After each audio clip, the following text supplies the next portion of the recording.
Okay, what's up, everybody? Welcome to another episode of the Podcast. My name is Christy Kioko, and I just moved to Kenya from Seattle, Washington. So now, of course, I have to tell you how I bumped into your video and why I reached out to you. Yes, tell me. So I'm just scrolling on TikTok. Because, we're used to a lot of like just random algorithm videos thrown at you. So I'm seeing somebody just talk on the mic. There's green grass somewhere. And then I was like, nothing special here. And then I had the audio quality. I was like, wait a minute. That did it for you? Yes. Yes. I was like, first of all, who is this who has like really crisp, good audio quality?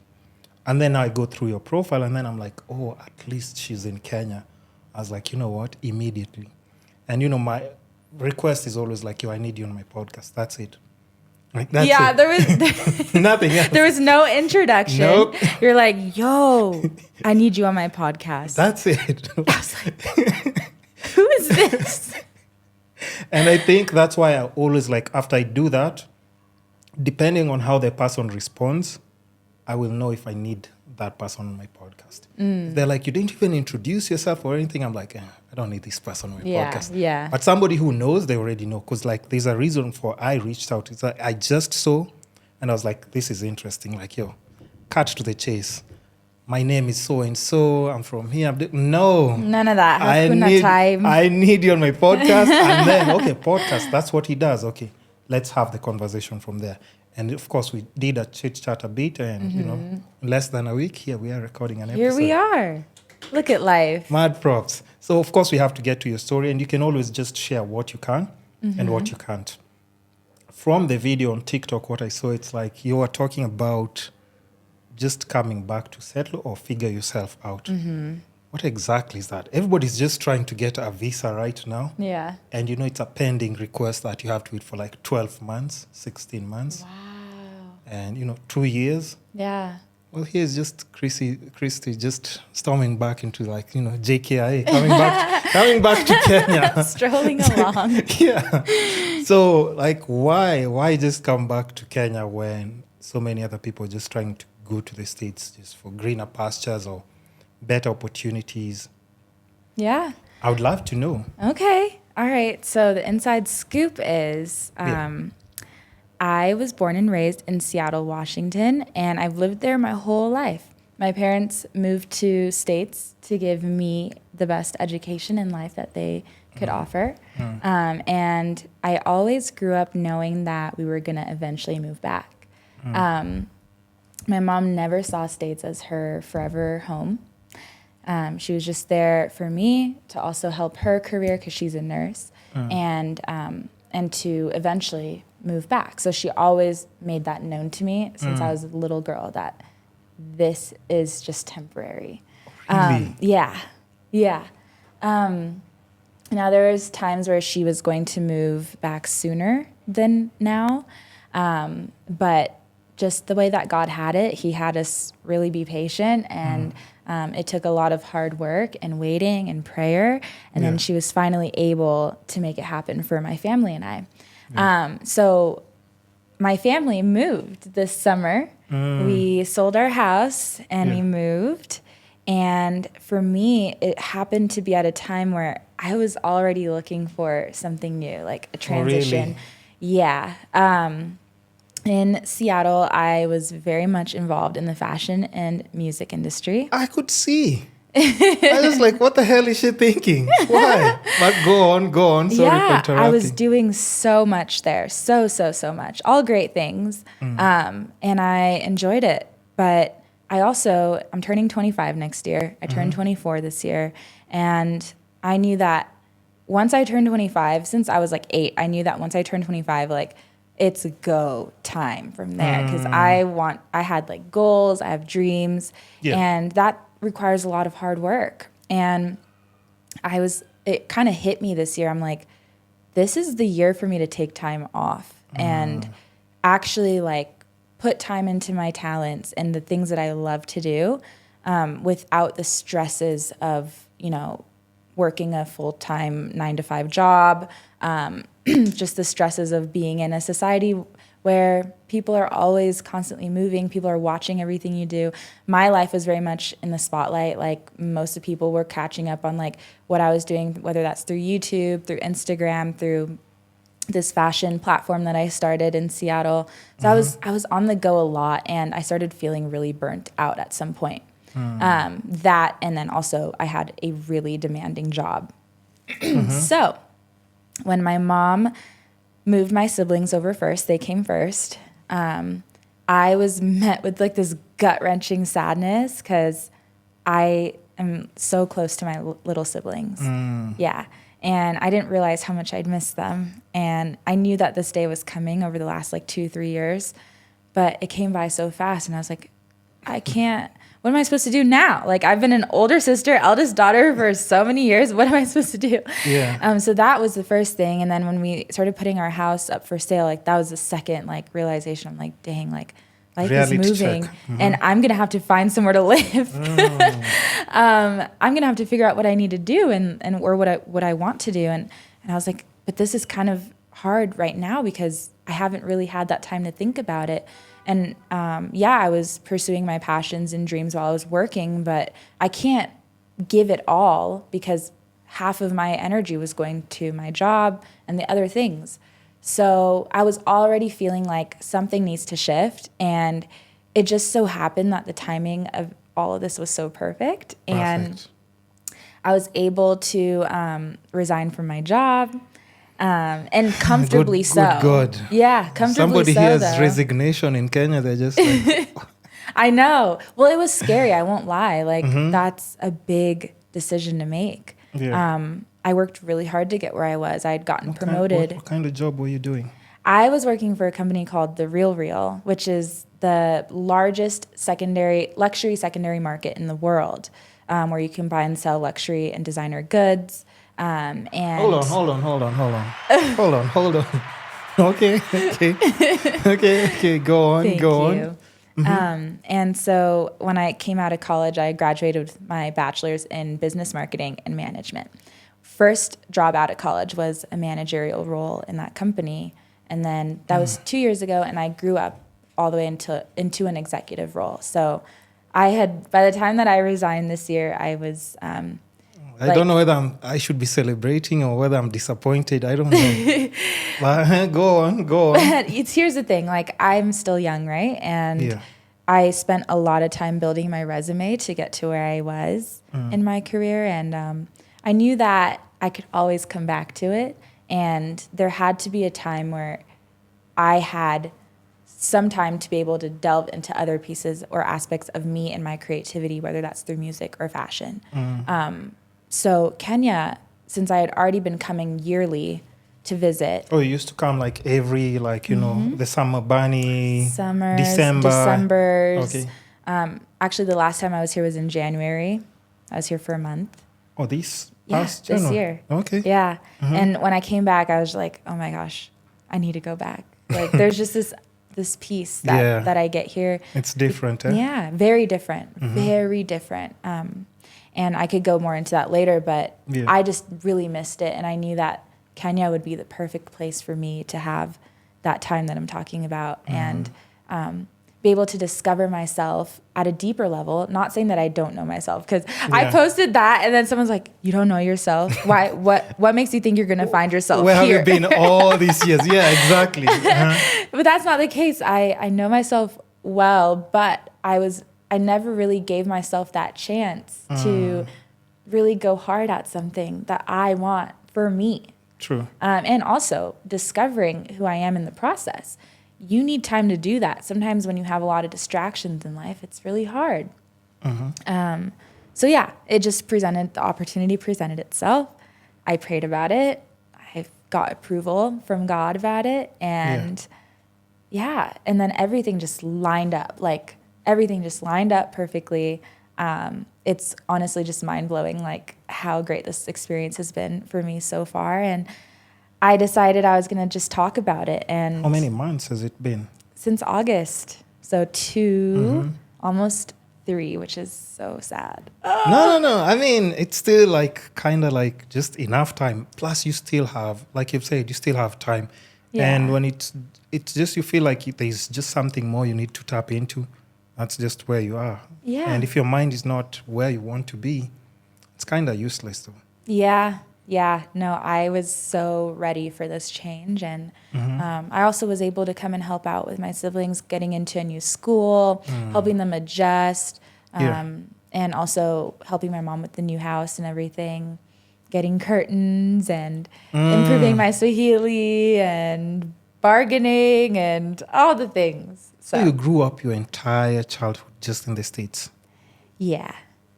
But I mean, like, here's the thing. I wasn't separated from my culture at all. No. I'm not saying that. I'm not saying like you didn't know any part of Africa, but, just, I'm just trying to picture, because that's just living like just a whole side of you in a whole different world and just come to a whole different, like you can notice, like though you've said it's different, the air is different. Yeah. The people are different. And of course, the hustle culture is also different. Yeah.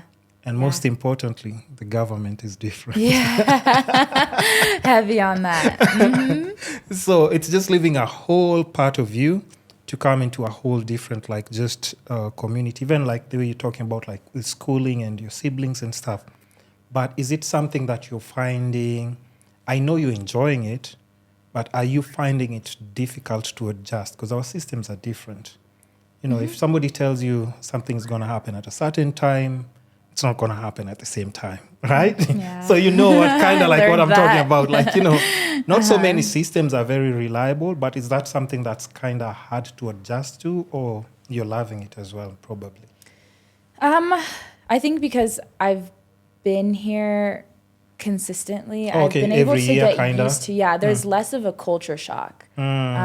So I've kind of gotten to understand the hard way at times how different things can be. And I think now it's a little bit more, I have different expectations for things. I know what to expect in certain situations, and there also are situations I don't know what to expect.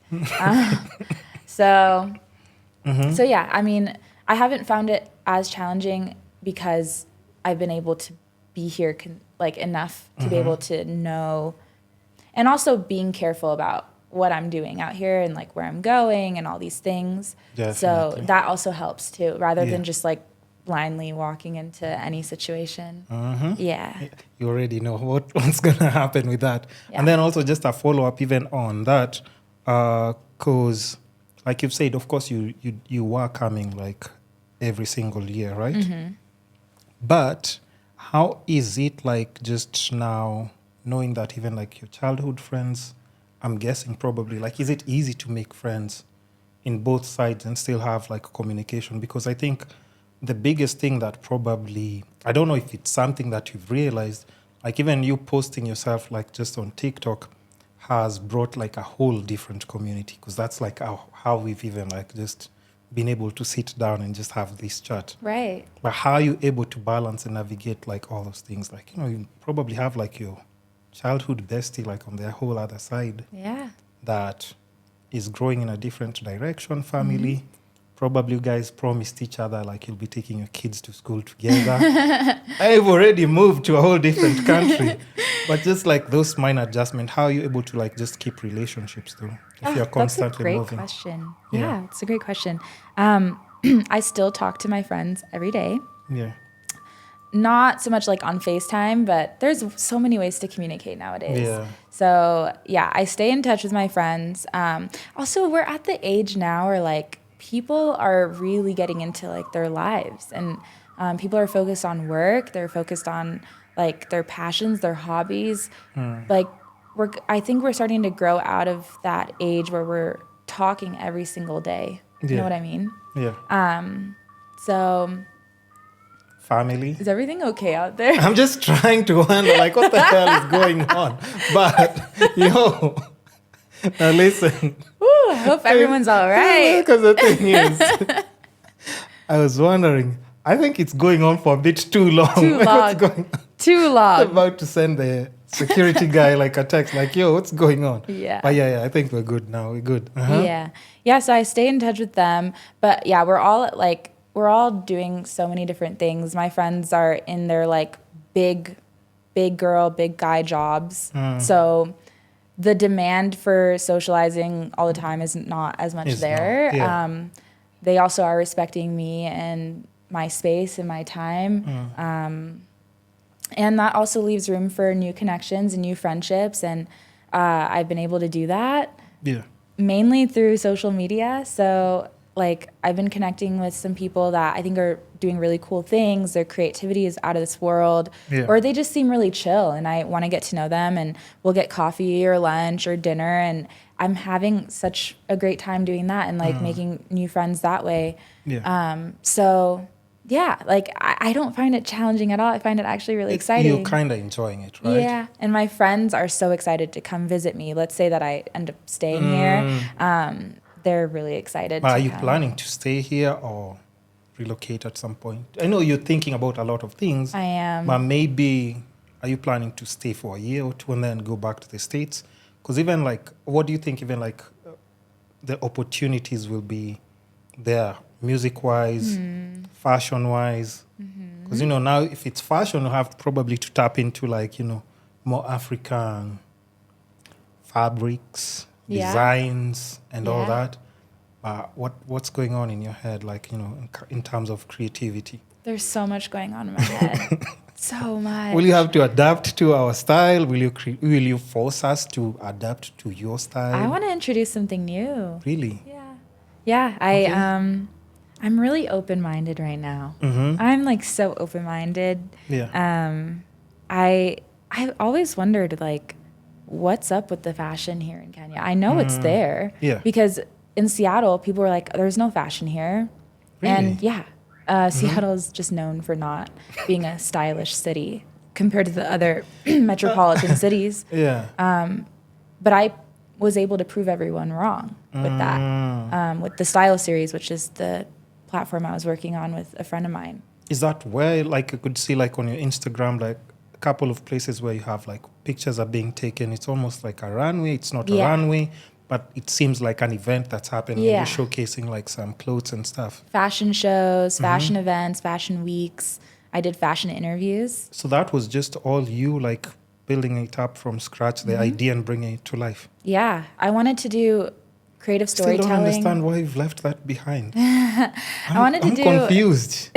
I'm confused here. I wanted to do creative storytelling in the fashion world because that was my passion and still is. I think the creatives are everywhere in every industry, and I wanted to discover them in Seattle, in my city, and I wanted to show people that no, there is fashion out here. There's style out here. You just have to know who it is and where to find it. And I feel like that's the same thing for Nairobi and Kenya. I feel like there's a lot of talented creatives, fashion people out here. I just have to find them. And I would love to do that.